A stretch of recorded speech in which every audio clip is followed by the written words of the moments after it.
good morning, evening, or afternoon, whichever one's going on for you at this current point in time.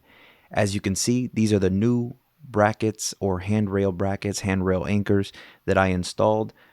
And unfortunately, I couldn't get a shot of the old ones, but these needed to be replaced ASAP. And since they're going through a thinner wall, I did have to cut them short on the other side so that they could be sanded down and painted for a much nicer, more organized look.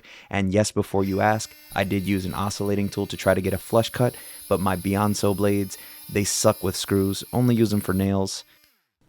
And it's by Beyonce for those blades. So in case you are interested, I already did a video reviewing the quality of the blades, so you can check it out and see for yourself in case you happen to come across them on Amazon.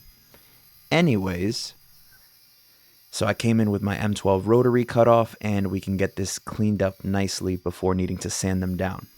Now the reason that I was called out to replace these handrails, or the brackets rather, is because a tenant was going up the stairs, and while holding onto the handrail, the anchors, both of them, snapped off, and she ended up hitting her head on the stairs.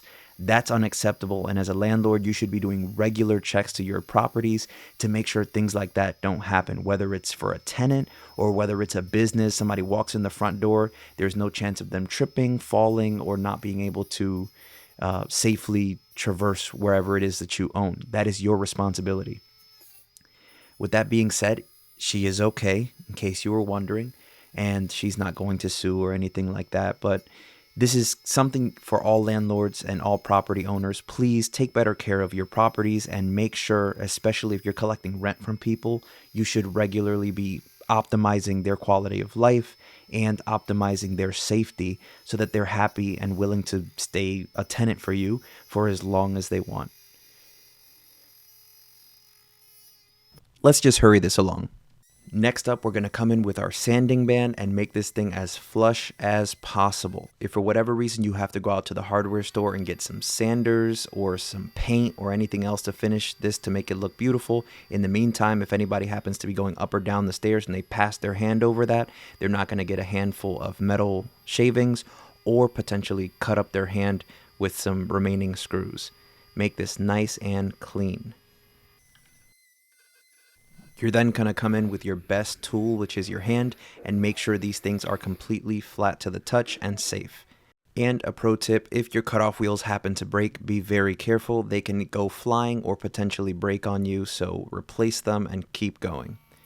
Lower down on the stairs, on another section, there was more anchors, and these screws were going in through the walls, so I got right to work on cutting these, because another tenant said that when he was going through this doorway, he accidentally touched that little corner of the wall and scratched his hand up on those two screws. So I'm just going to finish cutting these, sanding them down. There's no need for you to see that, but what I will say is that the brackets that I used for this installation, I know nobody in this household weighs 250 plus pounds, so each of these brackets is rated for that weight of 250, and they are made of complete steel.